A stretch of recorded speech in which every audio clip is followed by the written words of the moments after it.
নেপাল থেকে শিক্ষা নিন, 50,000 নিয়োগ দিন।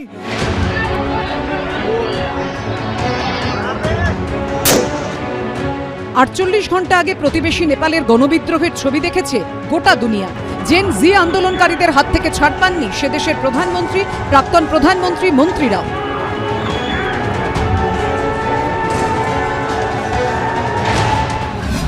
বৃহস্পতিবার সেই প্রসঙ্গ উঠে এলো 2022-এর টেট পাস চাকরি প্রার্থীদের আন্দোলনে।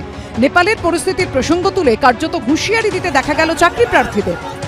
মাননীয় মুখ্যমন্ত্রী এটাই বলবেন, নেপাল থেকে শিক্ষা নিন, 50,000 নিয়োগ দিন। যুব সমাজ রেখে গেলে আপনি কিন্তু রাজ্যকে আর বাঁচাতে পারবেন না। নেপালে ওলি সরকারের বিরুদ্ধে দুর্নীতি, স্বজন পোষণের পুঞ্জীভূত ক্ষোভই বেরিয়ে এসেছিল মঙ্গলবার। আর এদিন কলকাতায় টেট পাস চাকরি প্রার্থীদের আন্দোলনে উঠল দুর্নীতির প্রসঙ্গ, উঠল স্বজন পোষণের প্রসঙ্গ। আন্তর্জাতিক পরিস্থিতি দেখেছেন আপনারা, স্বজন পোষণ, দুর্নীতি আর বেকারত্ব এই রাজ্যে প্রাসঙ্গিক। তিনটি কারণে নেপালে কিন্তু এত বড় একটা আন্দোলনের মাধ্যমে, গণ আন্দোলনের মাধ্যমে সরকার উৎখাত হলো।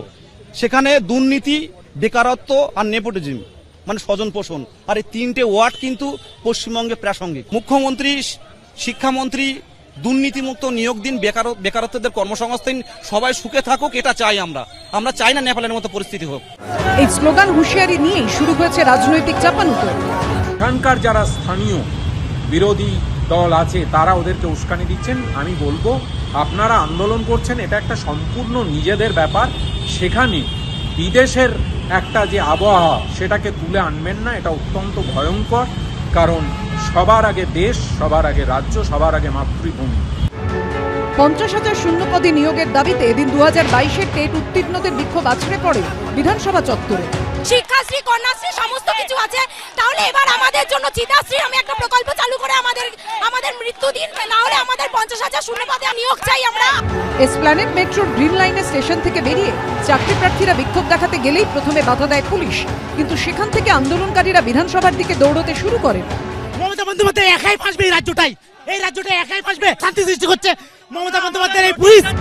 বিধানসভার 2 নম্বর গেটের সামনে বসে পড়েন টেট পাস চাকরি প্রার্থীরা। এরপর শুরু হয় ধরপাকড়, টেনে হিঁচড়ে কখনো চেংদোলা করে আন্দোলনকারীদের তুলে দেয় পুলিশ, কোথাও পুলিশের পা ধরে কেঁদে ফেলেন চাকরি প্রার্থীরা। পুলিশ অত্যাচার করেছে, আমি এর নিন্দা করি এবং প্রতিবাদ করি। আমি বিধানসভায় থাকলে আমি ওদের সঙ্গ নিয়ে পুলিশকে প্রতিবাদ করতাম। এই একটা 50,000 51,000 ভ্যাকেন্সি বলে খাইয়ে দেওয়া হচ্ছে, এইটার কোনো মানে নেই। জেলা স্তরে ভ্যাকেন্সি নির্ণয়ের কাজ প্রায় শেষ, খুব শীঘ্র এটা নিয়ে নোটিফিকেশন হবে। এই আন্দোলনে এখন আর কোনো যৌক্তিকতা আছে বলে আমার অন্তত মনে হচ্ছে। সব মিলিয়ে ধুমধুমার পরিস্থিতি।